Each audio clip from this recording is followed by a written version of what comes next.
Welcome back to the Valley to Peak Nutrition Podcast. This is a live recording of a Q&A that we did back in July.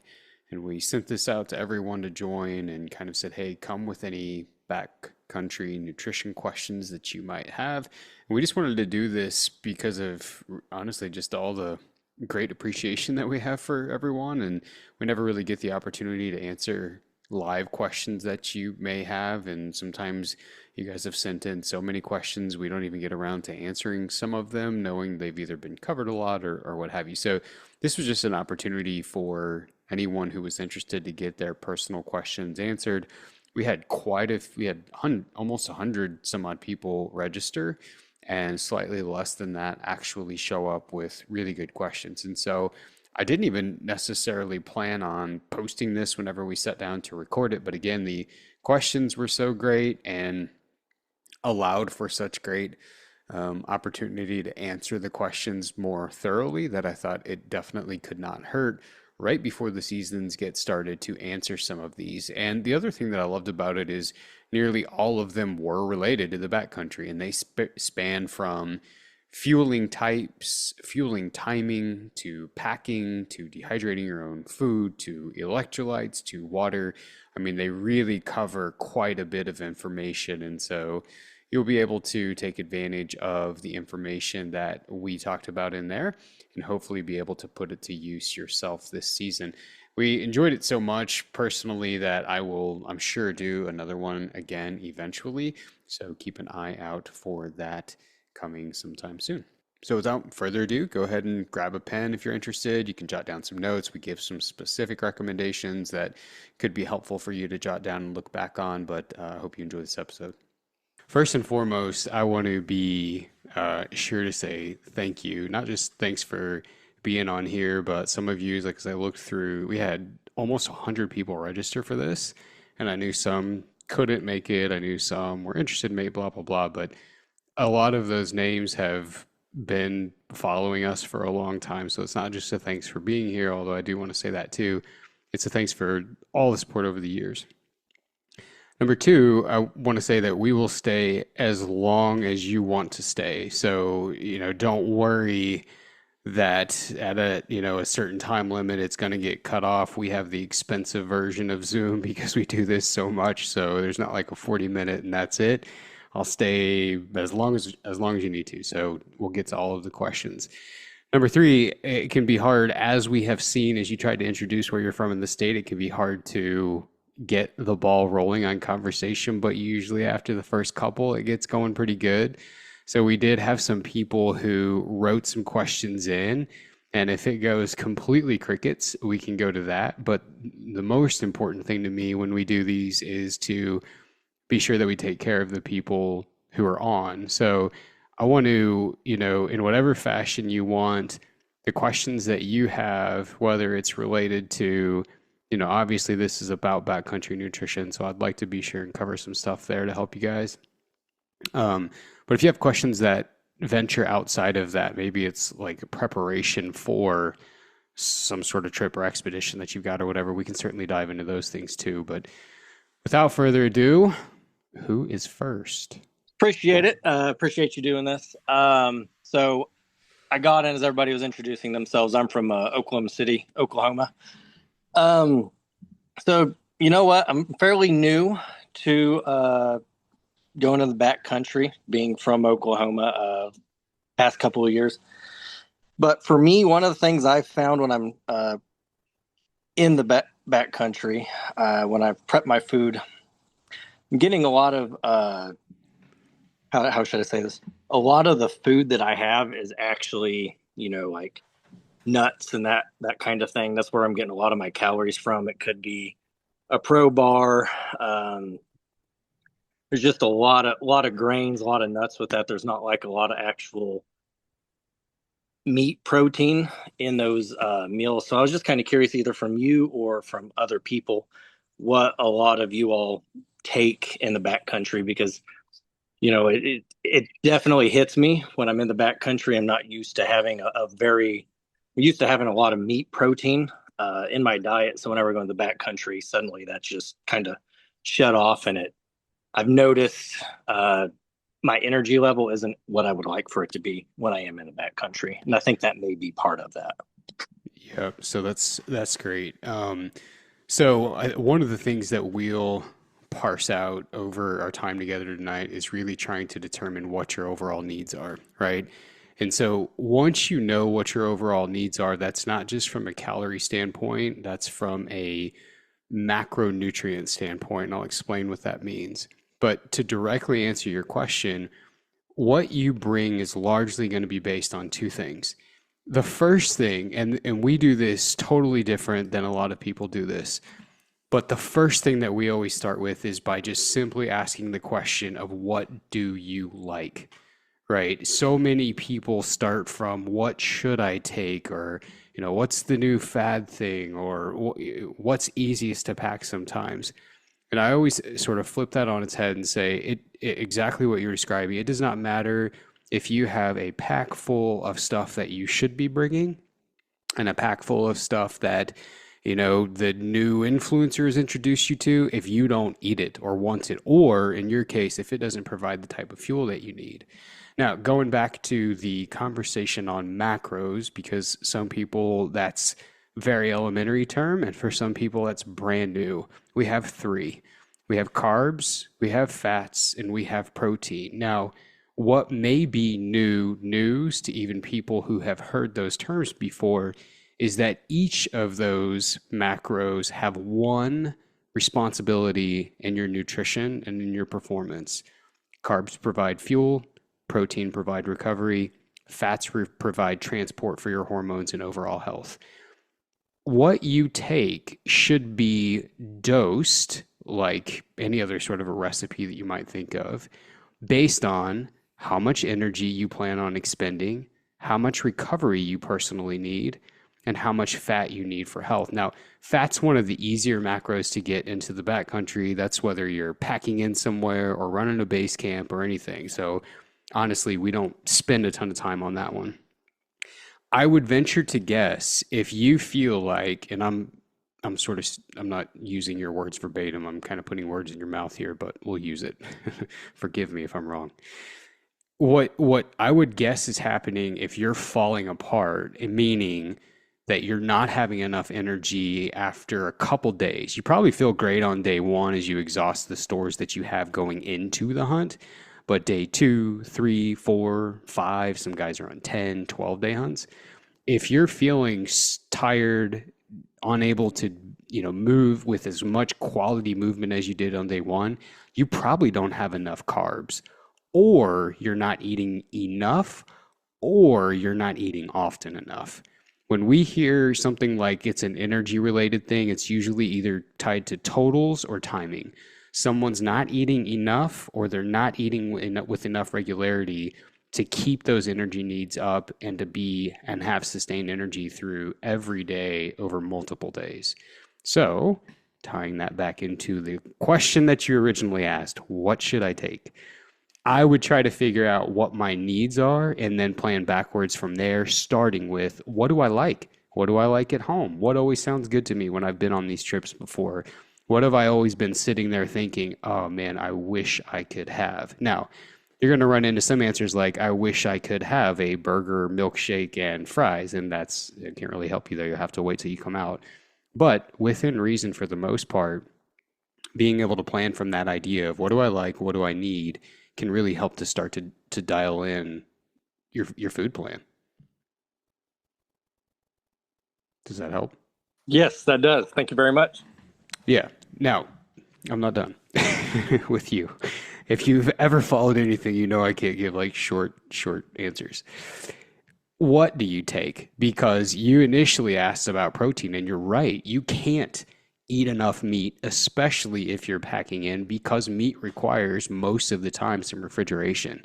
So we are trying to find, and I will link, you guys are all going to get an email with discount codes and freebies and all sorts of stuff later, just for being here. But I will link in there a copy of what I took on a 12-day sheep hunt in Alaska. And being on that, there's only so much protein variety you could be, so we had to be sneaky. We snuck it in a really calorie dense granola that we make in the morning. I'll give you the recipe to that too.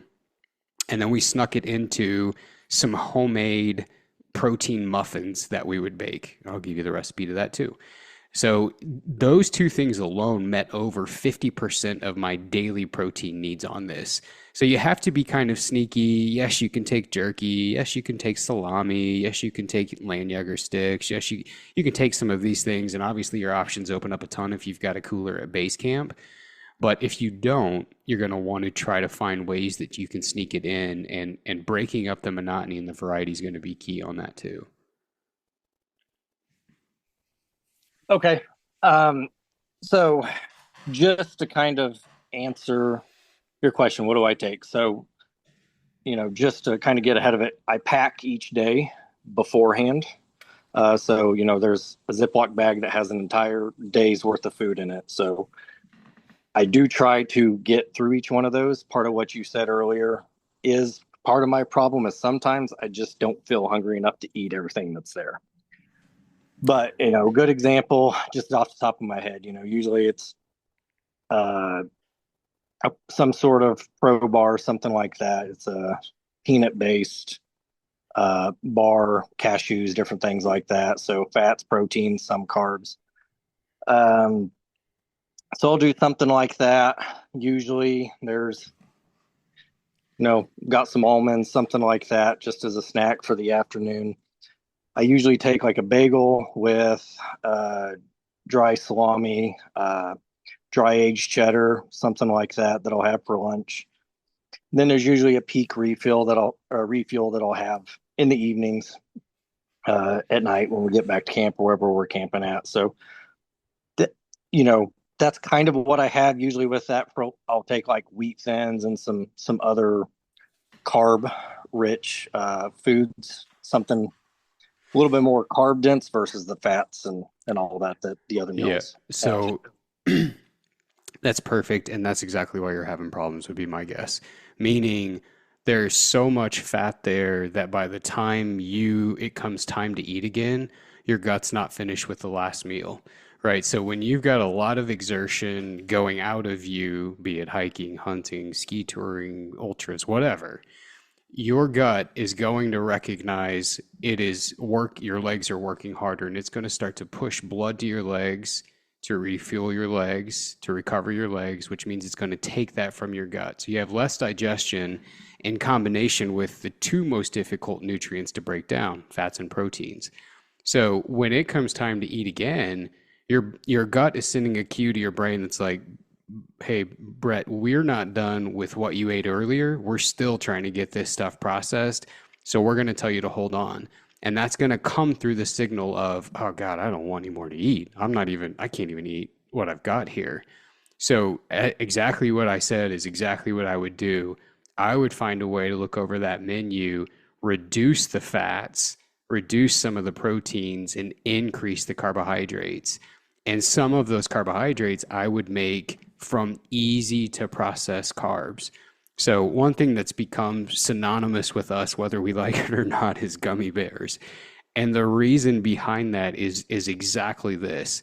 That's so easy for the stomach to process that by the time you need it, it's done, processed, and you're ready to take in more. So I would imagine, as this is so good of a conversation because it's true for a lot of people, as time goes on, you're behind the eight ball by a little bit every day because you can't get in enough, right? So as you go on and you eat a little bit, and the next day you're like, I'm just not hungry, and so you don't eat half your bag, and the next day you don't eat half your bag because your appetite's in the tank. You're so far behind by day 3, 4, and 5 on your nutrition that you just don't have the energy that you would like to have on some of that. So I think if you changed it by reducing the fats, reducing the proteins, eating more frequently, and making most of that carb based, especially during the day when you're moving, you'll feel better, get more nutrition in, and that'll likely give you the energy you need to be as strong on day 3, 4, and 5 as you were on day 1. All right. I will definitely take a look at that. I appreciate it. Yeah, you're welcome. Good question. I've been using one of your online the calculator for the balancing out the carbs and macros there. Definitely being a big help. And this, I found did a 12-day sheep trip last year and stayed stayed up the whole time. It felt good and Great. really showed how it worked. But this year I'm doing a short trip with a new hiker, new to the backcountry, who's overweight. And so just trying to figure out how to balance that around the calculations for how much to take, where you guessing for what the target should be. Yeah. Well, so for anybody who's not familiar, this is what he's referencing. This is a calculator that we've got where you can plug in your weight over here, and then it's going to give you your calorie needs, your macronutrient goals, etc., based on the intensity of your planned hunt. And so, to answer your question, 12 days for sheep moving a lot, you're probably somewhere in this, high, medium to hard range. And you're going to want to take it down to easy, would be my guess. I mean, it's hard to know how much you guys plan to move, but I wouldn't go lower just based on duration alone. The fact that you're going 5 instead of 12 days, that alone wouldn't compel me to want to lower the overall target for you. But the fact that Mark's joining. The fact that you're going to probably be moving slower based on how you've described your hunting partner, that's probably going to be a more compelling reason to say you're just not going to need as much. Now, you're not going to overdo it, right? There's no harm in going high other than the fact that you're going to be carrying more weight than you need. And you may just have a bunch of goodies, I guess. But if it were me, just kind of based on your description, and you're going to be moving less, probably going to be moving slower, and I'm making assumptions on this guy, I'm probably going more towards this low medium range as opposed to the high hard range, which is where my guess would be as far as what you targeted last year. Yeah, that's absolutely right for myself. It's Yeah. what I'm wondering about for my partner there is the body weight to for how to factor that in. If you put in somebody that's heavy to start with, you end up getting such a high Yep. amount of food. So that's this little caveat down here. Use the desired goal or body weight if above your normal or comfortable body weight. Right. So depending on how tall this guy is, I would adjust this for his ideal or healthy target weight. So give you an example. If I weighed 270 pounds, I'm not going to base my hunt plan on 270 pounds. I'm going to base it on 150 or 160 or 172, depending on how, tall that person is. So I would plug in for him, an ideal body weight, and you may have a conversation with him as to what he thinks it is. So we can give him this for free if it would be helpful for him. And use his ideal or his targeted or desired goal weight in that to determine what he needs. This macro distribution is going to be more important than these numbers. And that's true overall for most nutrition. And I mean, this sort of even goes back to the question that we just covered in the sense that you could have all the calories in the planet, but if they're not from the right nutrients, you won't feel as good on day 3, 4, and 5 as you did on day 1. On the contrary, if you had decently close nutrients, fuel from carbs, recovery from protein, transport from fat, you could be low on calories and still feel great on the entire hunt. So, one thing that really changes a lot in this style of nutrition as opposed to conventional nutrition. So this is conventional where calories are kind of the driver of your goals. This gets flipped on its head in the backcountry.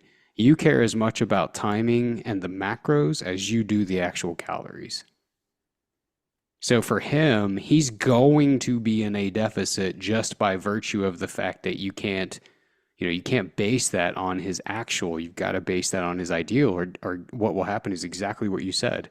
It'll be so high that he'll be carrying around 5,200 calories and only needing 2. Does that make sense? Okay.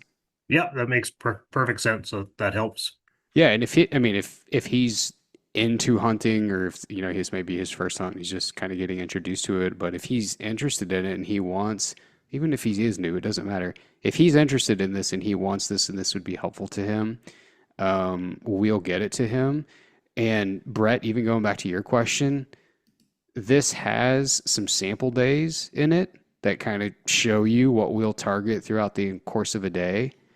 Gives you some ideas for the snacks. And then as you start to build your own list in here, it will translate into a grocery list that you can print and go shop with. Nobody go buy this. You all get it for free. Surprise. Liquid, water, electrolytes, hydration, etc. What does that look like in a normal day? Yeah, Mike, that's going to vary a lot based on a variety of different factors. One of those factors is going to be the individual themselves, right? So there are 19 people in this room. There was almost 100 that signed up, and there's going to be 100 different needs for those 100 people. So, and a lot of what's going to determine that is how you personally process water, your sweat rate, the environmental conditions, etc. But as a whole, if you're sweating a lot, the needs are going to be high. If you're not sweating a lot, they may be fairly low. Now, even that can even be high in the winter because you could be sweating from moving a lot, even though you don't feel hot. And the more that you're moving, the more you're expelling air, which also has moisture loss. Now, there are a variety of really confusing and pointless algorithms to give you a targeted goal for your water intake. You are already managing 100 different things when you're out there trying to stay warm, stay alive, find an animal, move here, move there, stay off private, make sure your broadheads are still attached, everything, right? You're managing so much.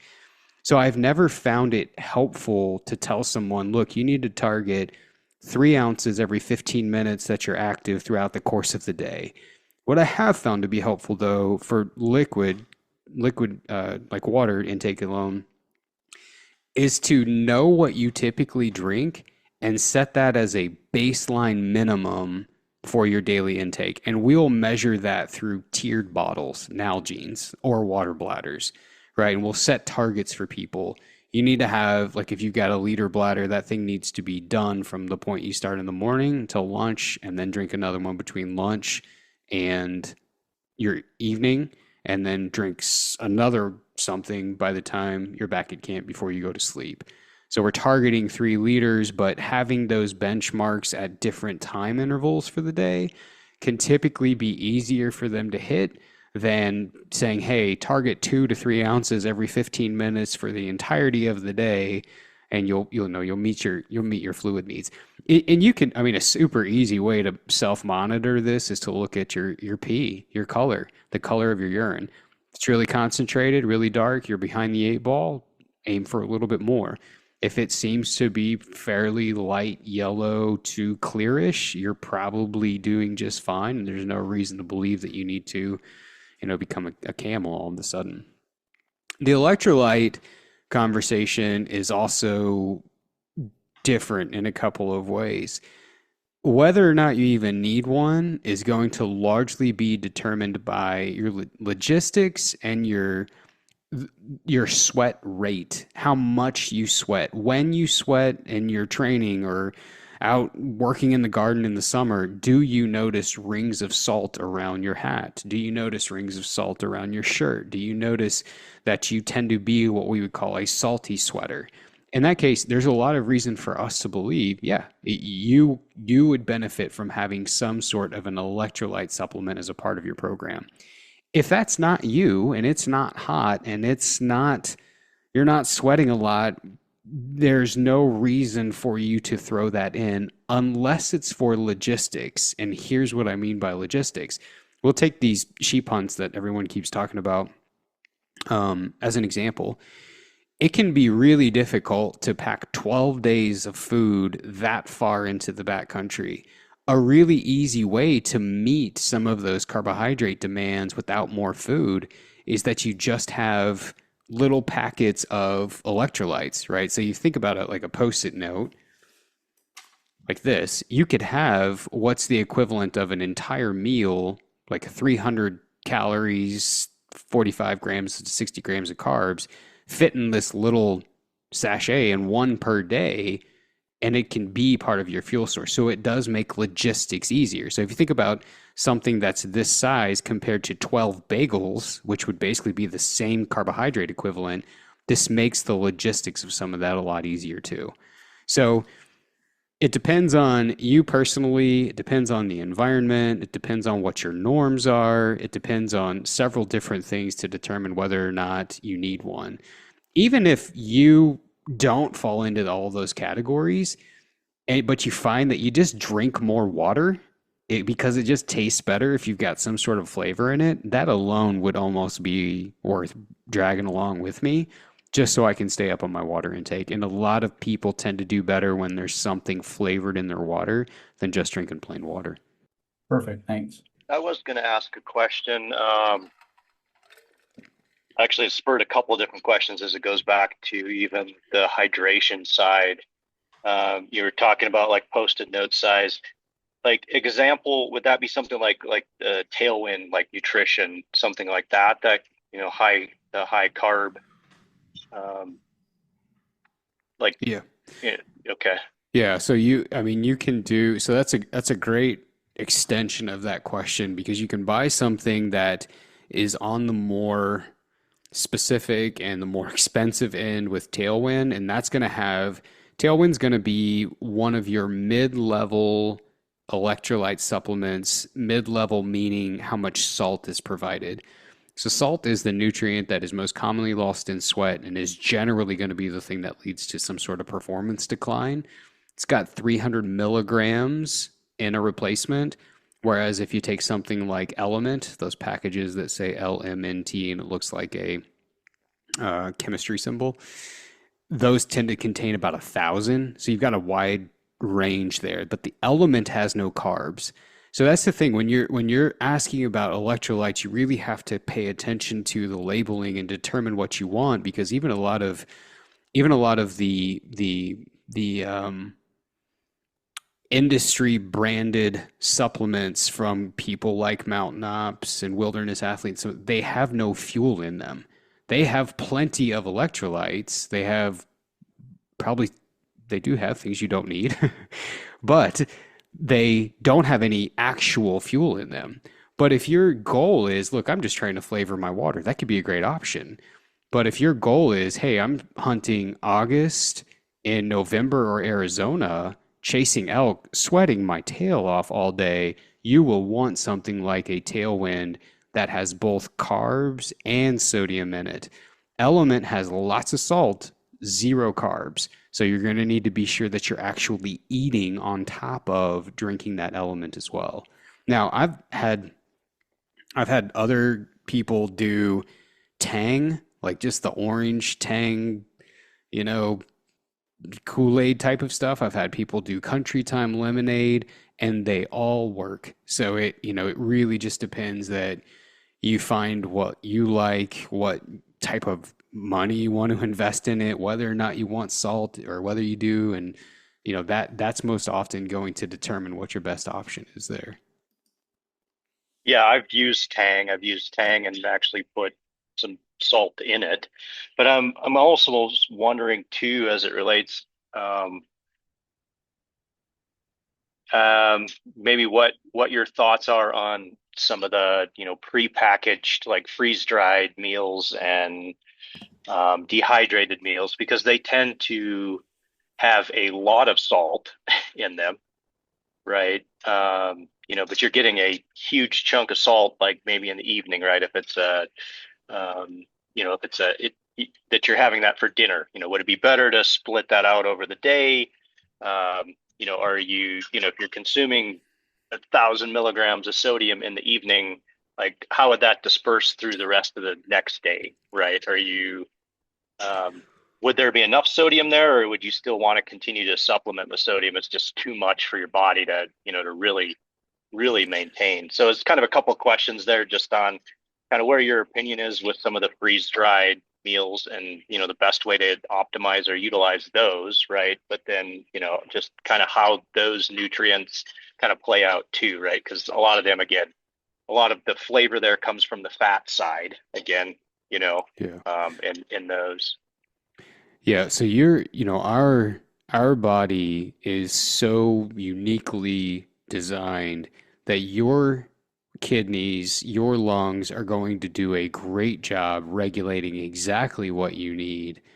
You're never going to overdo it, right? So even if you've not been getting enough during the day and you get this 1,500, 2,000 milligram hit at night, if it needs it, it will keep it, right? Now, it would be better, and this is true with you, this is true with nutrition across the board. Distribution, even distribution of any nutrient is always going to do better than massive amounts of once and then long periods of the valve being shut off, of you not getting anything. That's true of protein, that's true of carbohydrates, that's true of calories, that's true of everything. Even distribution is almost always going to work out better. So I think that you could have 5,000 milligrams at night, but still cramp during the day if you've not been staying on top of that and you're in a situation where you're sweating a lot and you're losing a lot of water, you're losing a lot of sodium, etc. So I would say that first of all. Second of all, I have this question actually just came up recently with a client that we have. They were very, very worried about the amount of salt in there, and they had planned this big expedition in the middle of July, and they were drinking tons of water. So you have to think about this scenario. If you're drinking a lot of water, you're in a situation where it's really hot, so you're sweating, you're drinking you're peeing out a lot of your electrolytes as well. You need the salt that's in some of those packaged products, right? Because that is replacing what is probably not enough sodium through the day. Now, you could be eating, you could be really intentional about your intake as far as taking really salty snacks and drinking, insert electrolyte of choice with high sodium intake here, whatever, and still meet your demands. But I am most certainly not, for most people, unless you've got some underlying medical condition, worried about the sodium in some of these products, unless for some reason it doesn't sit well with you, or unless you have some sort of underlying medical condition. What's so interesting to me is there's been a, I don't want to say a drift, an increased attention placed towards carnivore, keto, low carb type of scenarios. And now people are trying to find ways to get 5, 6, 7,000 milligrams of sodium in a day while at home. Right. And so now all of a sudden it's like we've gone the complete opposite direction. And so in the one situation where you probably need more salt in the backcountry, I mean, I'm most certainly not worried about them in a meal. Okay, yeah, thank you. That makes sense. Next. I mean, I want to give others opportunity here too. So, but I've got other questions as it relates to Fire away. We'll stay environmental, right? I mean, as we think about a cold hunt versus, I live in Arizona, warm weather desert hunt, right? I mean, I know there's been a mixture of electrolytes, you might be sweating more, but as you move into, I had a third season deer hunt in Colorado, and, we had, well below zero, snowing on us for a couple of days. Just mindset there, thinking about how that environmental change could impact the nutrition that you need to get into your system. Yeah, I would say that the way that it impacts you is probably going to be opposite of what people think. You risk a greater energy expenditure on cold hunts than you do hot hunts. And the reason for that is there is a very high cost to keeping us warm and not hypothermic, right? So obviously the number one thing that you can do isn't even nutrition. It's what you choose to wear. It's your gear. So figuring out ways to keep yourself warm so the body is not having to work in overtime to do it itself is the most fuel efficient thing that you can do on that hunt. The second thing that really goes along with that is taking things that are hot. So going back to what we take on different hunts, that is one thing that changes a lot, is if there's something that's late season, like if a friend draws a late season cow tag in the mountains where it's going to be a lot of snow and really cold, almost everything that I take on that is something warm. I'll take ramen, I'll take lots of different drinks. I'll heat up water to drink electrolytes just to keep me warm, trying to operate more, from a more fuel efficient standpoint. It's not that you don't expend a lot of calories on a warm hunt. Obviously, that's going to be dependent upon how much you're moving, but the warm hunt starts to drift more towards water and electrolytes. You fall behind on that, you'll be in a bad way pretty fast, depending on how hot it is. So, I mean, that's the number one thing that I'm paying attention to when it's really, really hot out. And then the number one thing that I'm paying attention to whenever it's really, really cold out is trying to make sure that I'm doing everything that I can to operate more efficiently simply by staying warm, both with whatever clothing I choose to wear and with making sure that I'm taking something fairly warm in terms of what I eat. Okay. Yeah. I mean, I think that's been a little bit of my experience when I had that cold weather hunt was, um, warming things up in the middle of the day to eat, just to stay warm that way. I did feel after like a couple of days is like actually I was hungry, like probably not getting enough because I was cold for a couple of days, right? So It'll show yeah, up. I mean, yeah. that's been my experience on cold weather stuff. All right. Who's next? Chuck, I think you might have had chimed in and asked the question earlier. My question was about electrolytes, so all that was really helpful. I think I've noticed like on longer like hikes or rides, I'll get really bad headaches, and I started putting Element just straight into my water with sugar, but that just made me more thirsty. So I've been dry scooping it, and I wasn't sure if that was the best route, but kind of from what you talked about, it seems like I can't do it wrong. Yeah, you can't. I mean, if the one thing that is true for all of us is you are the litmus test. There's no wrong way to do this. There are better ways, and if you notice a problem coming up in what you are doing, then yes, it's worth going to the drawing board and trying to figure out why that problem is there, what the fix is, and then how do you fix it practically in terms of like, well, what food should I apply? But if everything you're doing goes completely against everything I've said and you feel great, you should keep doing it. Dude, I mean, Yeah. and that's true of everyone on here. I mean, you are the litmus test. So if it works great for you, but breaks all the rules, you're already batting 100. That's all you can ask for is that it feels great for you. Now, my argument would be, imagine if you did it right, you might even feel better. But that's a different story. Yeah. I think I've been trying to figure that out because, sorry, it's almost too much salt at that point. So I've been trying to like figure out the right, but I think I don't really track my salt intake any other time, like throughout the rest of the day, like what I'm eating. Like I'll just kind of throw salt in when I cook.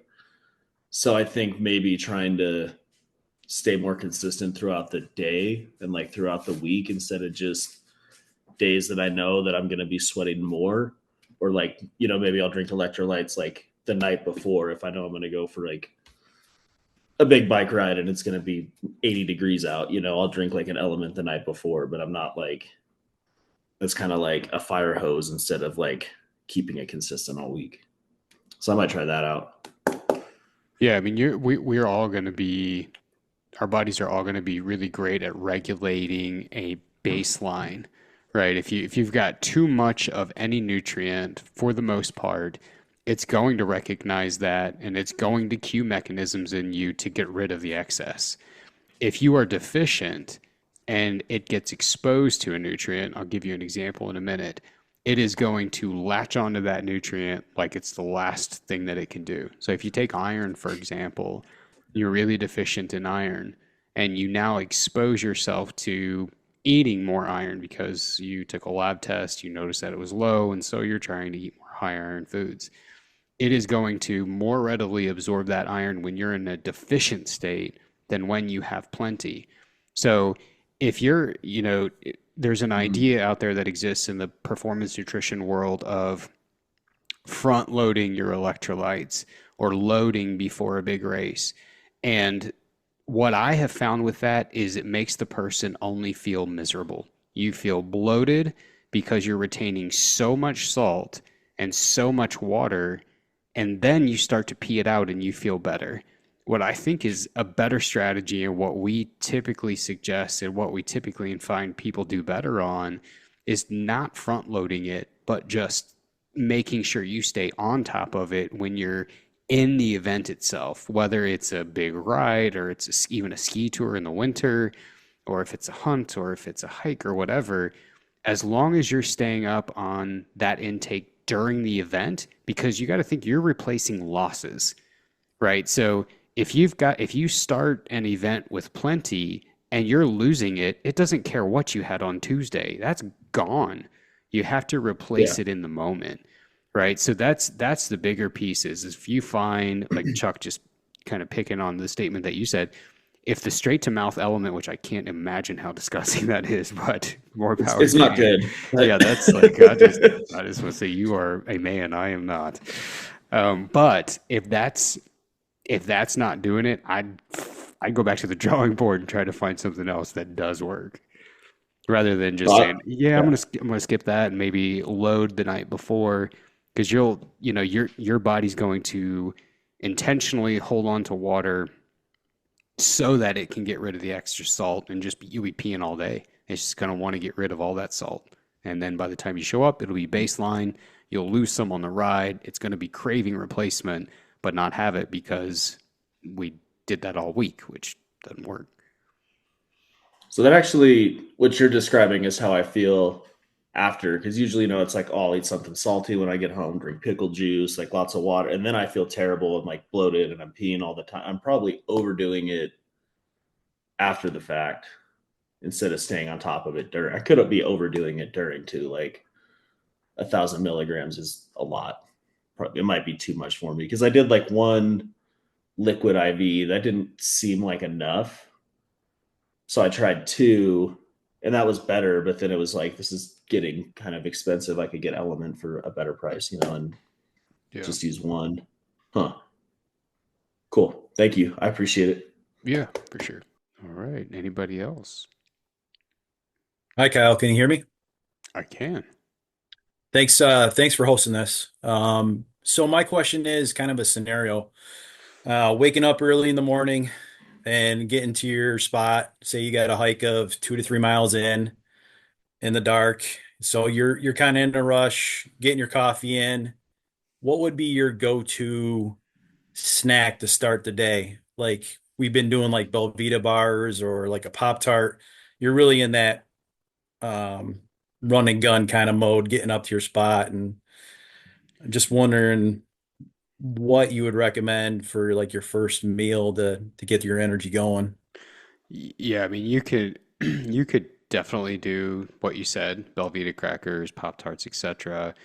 But if I'm in a situation, and this is actually a lot of times a situation that we might be in, especially on the first day, that's where I'm drinking something like Tailwind. If I'm just leaving the truck, then I might take my Nalgene with OJ in it, orange juice, and I'll just drink that the whole way to get where we're going. And so the same idea, whether it's Tailwind or orange juice, you've just got a steady stream of carbohydrate going so that you're not tiring out after an hour, 2 hours, etc. And I've sort of moved into I won't eat breakfast until maybe 10:30 while we're glassing. And so that whatever I drink in the morning, especially if we're moving a lot, is something that's carb based. I'm not eating protein. I'm not getting a bunch of fats in. I'm just slowly and steadily trickling in carbohydrates to keep those muscle reserves topped off, right? Because you have to think that your muscle is a reservoir, and every time you're active, it's slowly dripping fuel out to you. That's why it's moving. The name of the game, and we always put this terminology in terms of totals and timing. The name of the game is replacing those losses with consistent intake. It doesn't have to be a flood of fuel. It doesn't need to be an entire pack of gummy bears. In fact, that's why we started recommending gummy bears, is because you can take 3 out and then keep hiking, and then you get 3 more, and then you get 3 more. If you peel off one of those gels, you're committed. It's the whole thing going down the chute. And what you often find with those is it's so much carbohydrate at once that the gut can't process it all in a single sitting for a lot of people. And you'll get the extra carbs sitting in the gut, and the bacteria of the gut will ferment on those carbohydrates and produce a lot of bloating and gas. And so if you just have something that you can steadily just like Pop Tart's a great example, and we'll do that sometimes, break off half and you eat it and you stop in glass and then you move more and you're kind of just taking it in slowly. Um, you could do really any of those things. I hear like Mark from XO and you guys talk about gummy bears all the time. Like say you're doing a pretty big hike, like say let's I don't know, example, 1,000 feet over 2 miles or something. Like what would you guys eat for gummy bears? Like are we talking a handful, a little kid snack pack? If What would it's be 1,000 feet over, say it again. maybe 2 miles? Well, hopefully we would have prepared for this and eaten regularly throughout the day. So we'll use the death hike as an example, right? Yeah. That's a great. You got the Grand Canyon, which is like 5,000 feet from the bottom to the top. I'll just keep a slew of different things in the pocket of what's on my hip belt, and I will slowly grab those out, right? Like so, I may eat half of a Snickers, hike for 10 minutes, eat another half, then 20 minutes later eat a handful of gummies, then the 20 minutes later eat a handful more. I am not I would not be so meticulous about I need 3 grams every 3 minutes, and if I don't hit that, I'm going to fall apart. I would keep in mind the general idea of I need to eat regularly, I need to Yeah. eat often, and it needs to be enough to keep me fueled. Now, that enough should be, if you're really moving consistently over a period of time, should be somewhere between 45 and 60 grams of carbohydrate every 1 or 2 hours.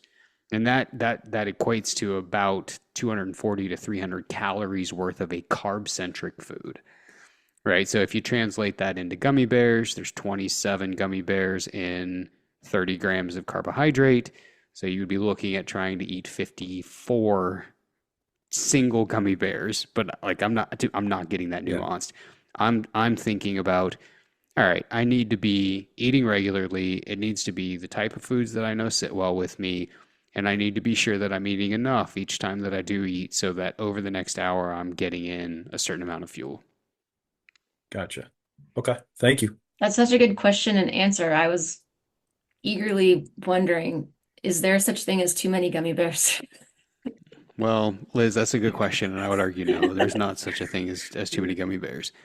But there is and you know this goes to kind of the comment on the gels. The qualifier of too much is the point where your gut cannot process it anymore, right? And this is even looped into the very first question we had, where you have a lot of proteins and fats. It cannot move through that fast enough to generate an appetite and to process it to give you fuel, right? So it could be hours until you're getting the fuel from proteins and fats, whereas you need them much sooner, which is why we often suggest gummy bears. I'll give you an example when I finish answering the question here. The benefits of stuff like Tailwind and gummy bears is they are multiple source carbohydrates. And so if you think about like the metaphor that I love is the doors of a shopping mall. And back in the day, you know, Black Friday, you showed up to get whatever was on sale. And if they opened one door and you had the crowds trying to rush through that one door to get these products, it would create pandemonium. But if they opened all four doors up, people, for the most part, made their way through pretty seamlessly. Everyone got what it is that they wanted. Multiple source carbohydrates act the same in the gut. There are different channels in the gut that take up fuel, and each one of those channels is assigned a different type of carbohydrate: glucose, fructose, blah, blah, blah, right? So when you choose a fuel source that is made up of these different fuel sources, no one gets clogged going in the same door. But when you use a single source carbohydrate made up of only one source, It's too much at once and the gut cannot process it, right? And so that's where you want these multiple source, different types of carbs that are fairly easy to process in a high enough quantity, but not too much of a quantity to hit the sweet spot. And so that number, and again, we always refer to this as totals and timing. That number tends to be somewhere around 60 grams of carbs every 1 or 2 hours after the first hour. So the first hour, you probably don't need much. But if you're making a push for 2, 3+ hours, at hour two, really at about hour 45, really at about 45, you're going to want some fuel. Hour and a half, a little bit of fuel. 2:15, a little bit of fuel. 2:45, a little bit of fuel. Right, so that trickle dose over time tends to really keep a person topped off well, and make it strong all the way through to where it is that they're going. You should feel as good at hour 2 and 3 as you did at hour 1 if you hit that right. And it'll take, a lot of this will just take some time, especially if it's new to someone. But as you get experience in doing it, you won't, it'll become as familiar to you as anything else. You'll just know what works well for you and about how much you need and what's not worked well with you before, and we all will figure it out. Yeah, that's great. Thanks. Good questions. Great questions. I have one more question. Well, probably a lot more, but one more similar related question. And it might actually be teed up for tomorrow morning's ruck, but it looks like you just did a podcast on eating before you go out in the morning. I keep alternating between like yours and EXO and some other podcasts, and that's my one for tomorrow. But I guess maybe just some highlights of if you're gonna go out, for your training hikes or whatever in the morning, and it's less than 2 hours, go out on an empty stomach. Yes, no, grab something. Yeah, so you're going to hear some redundancy in your podcast tomorrow, but here's the answer. You're kind of right on that cutoff when you say 2 hours, that qualifier is kind of right on the cutoff of needing something and not now. And this is the distinction you'll hear in the episode tomorrow, is a lot of what's going to determine that is how good you are at your daily nutrition, right? So we said before that the muscle is basically a reservoir. And if a person is on top of their daily nutrition at home, not even talking about like the backcountry, on top of your daily nutrition at home, the idea is that you're taking in enough fuel from carbohydrates to keep those reservoirs completely topped off. If that's the case and the intensity of your hike tomorrow is not high, you should be sufficient without anything. And if you've done 2 hours before and you've felt great, then it's probably going to be your answer. However, if the intensity is really high, because we metabolize more fuel the faster we go, the more intense we go, etc. If the intensity is really high, or you're not good at your daily nutrition, you're probably going to benefit from taking some fuel in on the hike. And I would take it in at the 45-minute mark and the hour-and-a-half mark. So every 45 minutes, 45 grams of carbs is what I would target. And so you'd be looking at roughly 200 calories worth of your carb of choice. Awesome. Thanks. That makes sense. Yeah. Well, you'll have to email me. Now I'm curious how it goes. Well, Hey Kyle, it's Brandon. I'll go real quick here. Just in general, when would you recommend someone consider, vac sealing or dehydrating their own stuff for the backcountry versus just buy the prepackaged stuff and don't go through the hassle of the time and equipment to, dehydrate your own stuff. That's a good question. Especially for a Midwesterner like me that doesn't get out in the backcountry, but maybe every other year at best. So just curious, or maybe what made you switch from using prepackaged stuff to doing your own.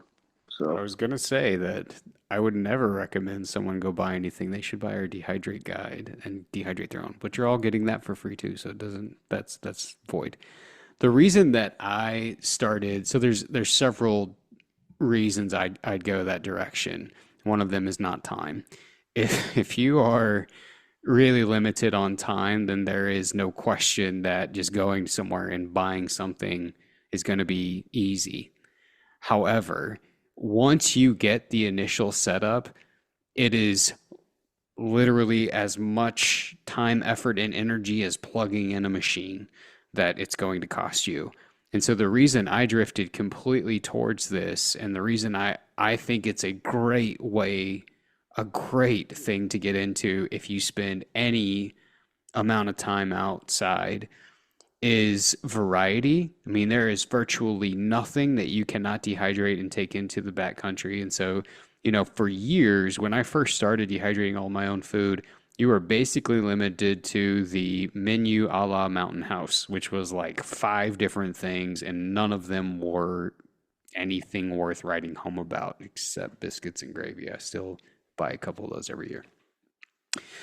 But the options and versatility to not only like have a wider menu, but the options to then also take what I make and dial, and this goes back to Brett's question from the very beginning, to dial in exactly what I need. If I wanted more protein, I could choose that. If I wanted more carbohydrates, I could choose that. If I wanted less than this massive bag of food, but I wanted some tortillas instead, I could choose that. So the variety and the ability to be able to adjust what I wanted to meet my exact needs was huge. The second reason is because I am a big, big cheapskate.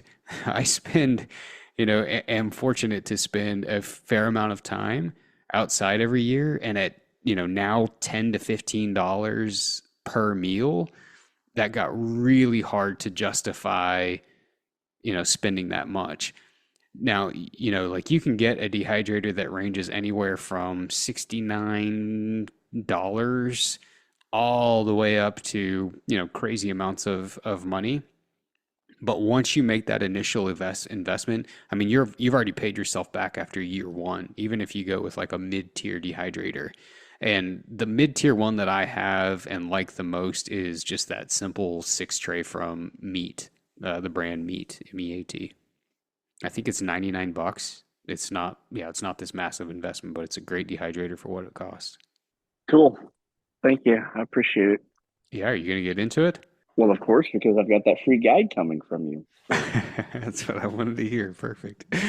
All right. Anybody else with other questions related to backcountry or planning out your nutrition? Kyle, I'm coming from more or less sea levels and going to 9 or 10,000 feet, and I find myself a lot of time losing my appetite. Is that because I'm getting in a big deficit, not eating continually? That's probably altitude, would be my guess. If you're going from sea level up to 10, 11 grand, I would be willing to bet that that's probably related to the altitude. Does it get better as the hunt goes on, worse, or stay the same? It I find myself having to force myself to eat. Yeah. And it's not because I'm not liking the stuff. I'm bringing, you know, Pop Tarts and a lot of junk food that I enjoy eating. It's just that I think maybe a lot of it's exhaustion. Maybe it's altitude. Yep. So I think I think you're exactly right, Clark. I think it's a combination of all those things because I mean, all of those things are going to shut the appetite down. And so it's going to be really tough to find things like that. What I will do in a situation like that is I will drink electrolytes or I bring hot chocolate or I bring things that have carbs that I can drink because you're more likely going to be able to get that in if you're trying to force something over eating whole foods, difficult foods to process, like things that are really high fat and really high protein. And so, I'm eating frequently and often, even if it's just small amounts all day, and I'm finding ways to slip some of those liquid calories in. We had someone who wrote in kind of a similar question about altitude and if there was anything from a nutrition standpoint that we could do to acclimate faster, better, or easier. The answer there is no. I mean, there's nothing that you can do to acclimate beyond showing up early, making sure you're hydrated, making sure you're not iron deficient before you show up, making sure there's Right. plenty of iron in the blood to carry oxygen to you. And so most of the things that we have control over is just done by virtue of not being too low in some of those nutrients, showing up early if you can, making sure that you stay hydrated, don't drink a lot of alcohol so that you get dehydrated, and staying on top of your food the best that you can. Yeah, speaking of showing up early, I have done that a few times, and that does seem to help. Where I'm spending a day or two in town, or a day or two at the truck before I, make my way in, and that does seem to help with some. Yeah. Yep. I would say that that's probably, I've experienced that too. And it is tough. It's tough to overcome, but you just have to, you know, keep trying to find things that are easy to get in so that you don't fall completely apart. Because again, going back to the question earlier from like a 5, 7, 10, 12-day hunt, if you fall behind early, it's going to be very difficult to make that up. If you're on a 10-day hunt, for example, and you spend the first 5 with no appetite and you're so far behind your energy needs at that point, it's going to be really difficult to overcome that deficit over the next 5 days enough so that you feel good, like you would want to feel. Right. Yeah, appreciate that. Yeah, that's a great question. Kyle, this is John again. Do you build in any like I don't know, contingency / reserves? Let's just say you think you're gonna hike in, you're gonna glass from this area, and you end up finding out like, man, haven't seen anything. I need to go. I'm gonna go this ridge, and there's nothing, and then you're in the next ridge, and all of a sudden, what you thought was a low or mid-level intensity hunt turns out to be a lot higher than what was expected, right? Yeah, so there's two or three things I'd say to that. I almost always like when you guys get this planner and you see the different ranges from easy to low medium to high medium to hard. I am almost always going middle of the road medium or low medium, even if I think it's going to be easy for that exact reason. Second thing that I do is I will always keep one of these filled with electrolytes, not a post-it note. I will always keep a sachet or two of an extra electrolyte that I don't plan on drinking as a contingency. So if I do end up moving more than I thought, I'm not pulling out of Tuesday's bag on Monday because then Tuesday's going to be too low, right? The third thing that I'll do is I will keep 1 or 2 spare quart Ziploc bags in the truck full of food for 2 reasons. One, if I end up finding elk the last day, but I didn't bring enough food, then something's there that I can go back and at least, I mean, that the likelihood of that elk being there the next day is fairly good, depending on the time of year and the pressure and all of those things. So I will go back to the truck, get that, stay the night, and then try to, make a play that morning rather than being completely out of food and having to come in town or whatever. I'll keep a second in there in case we do end up killing something. Then I can come out, I'll eat what is in the truck, keep what I've planned for the rest of the time when I go back in. Because especially if it's elk, you're probably going back in. And I may stay in there again. And so I don't want to take from Tuesday on Monday on my pack out. So instead, I'll keep a contingency bag in the truck. I'll eat from that. So maybe it's like a Mountain House and a couple of granola bars and, a handful of gummy bears or whatever else. It's not a lot, but it's enough for the evening meal and to get me back in.